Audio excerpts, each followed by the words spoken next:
In the introduction to your book on trauma, Lady Gaga wrote it. She wrote the foreword, the intro.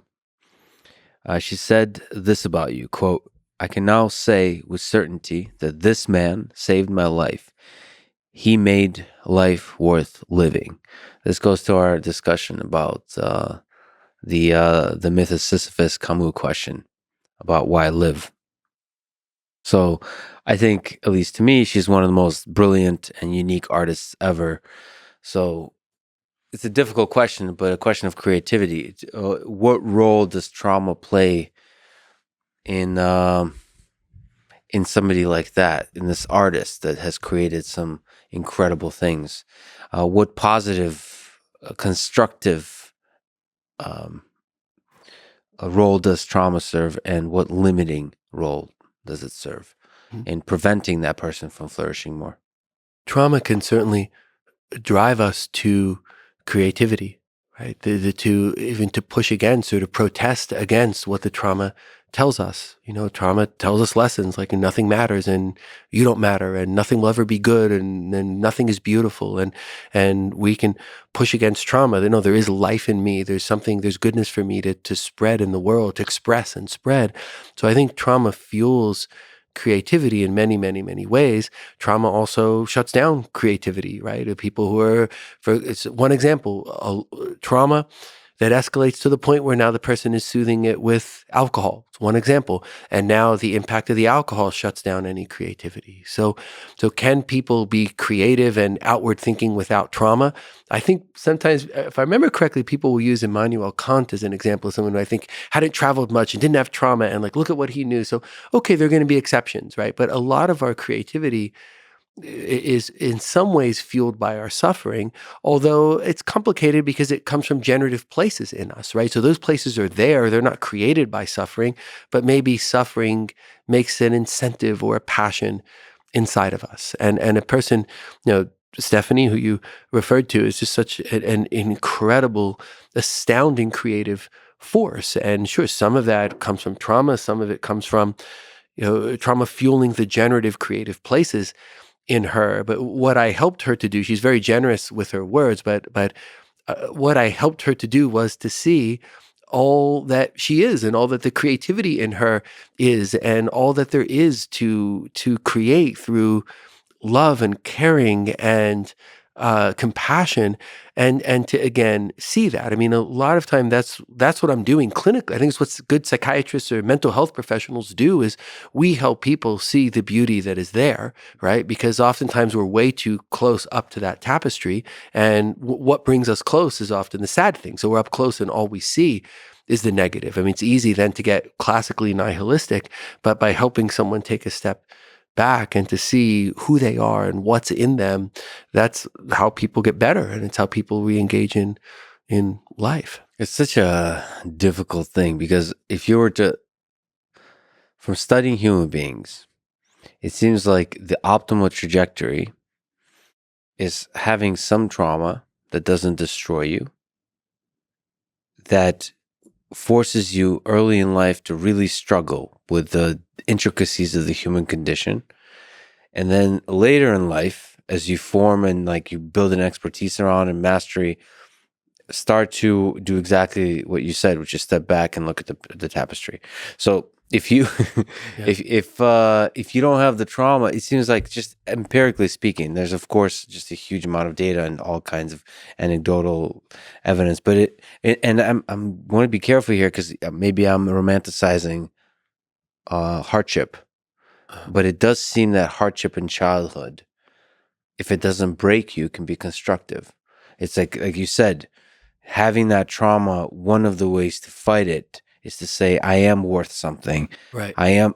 And Right. this is, David Goggins talks about this. It's like, this is, I am somebody. I can be somebody special, and I'm going to prove it to you. I'm going to do this. I'm going to do this big thing. And it's this engine that drives you forward. Yeah, comment on that, because from a parent's perspective, you want a child to have an easy life, right? You want them to not have hardship, certainly not have trauma. But that's such a difficult dance because in in some ways, a little bit of hardship and a gradually increasing amount of hardship that doesn't break you can really develop you into a really interesting, complicated person, and it helps you flourish as a creative being. I don't know what to. I don't know. I don't know if there's a question. I just keep saying random things.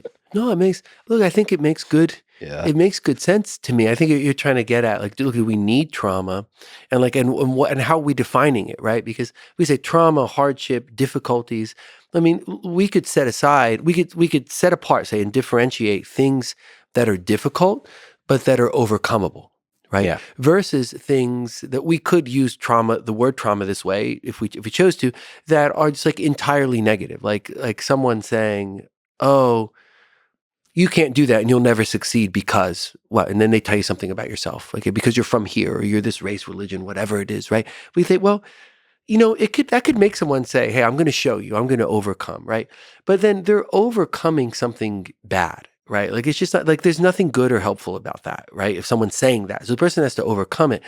That's different than something that is placed in front of a person where the whole conception of it is something positive that you can make through effort, right? So, I remember, I don't know, I think I was 15 years old. There was some rule like where you could then go, I don't think it was picking raspberries or blueberries, right? And my parents wanted me to see, like, "Hey, go see how that work is you. Now you got 50 cents at the end of it," right? And then you think about that when, you want to buy baseball cards, or you think about it and you work hard. And I could remember, like, it was hard and I was sweating and I was tired, but I learned from it. I mean, it's the reason I remember it today. So yes, parents might want their kids to have like a good life, right? But not necessarily an easy life, and I think that was done. They took me to do that so I'd have a greater sense of responsibility, in a sense of like hard work is meaningful and it's important. And I think that kind of thing is good. But if we separate that from something that's just denigrating, prejudicial, like, I think those things aren't good, but they're unavoidable. So it's not necessarily that, is some trauma good? I would look at it more that some trauma is unavoidable. I mean, it's hard to go, how do you go through life and not have any losses or anything negative or anything sad? And then people are people. There may be people who have not a lot of that, and then there's a sort of complacency, and they don't do as much as they could or feel as good as they could.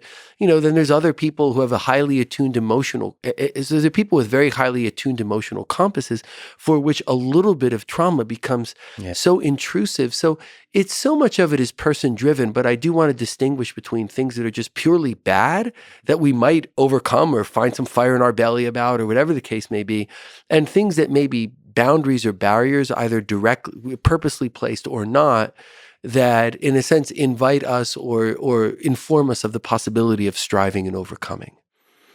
Finely in tuned emotional compasses. It's so true that there is that's a component of it too. There's almost genetic.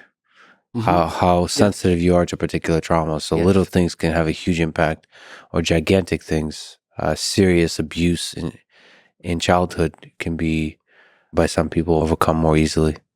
It's not just what's the trauma, because what's the trauma that makes certain problems. You have to match the trauma to the person, and a big part of what you're matching to is that genetically based characteristic of how finely attuned is that empathic attunement in that compass.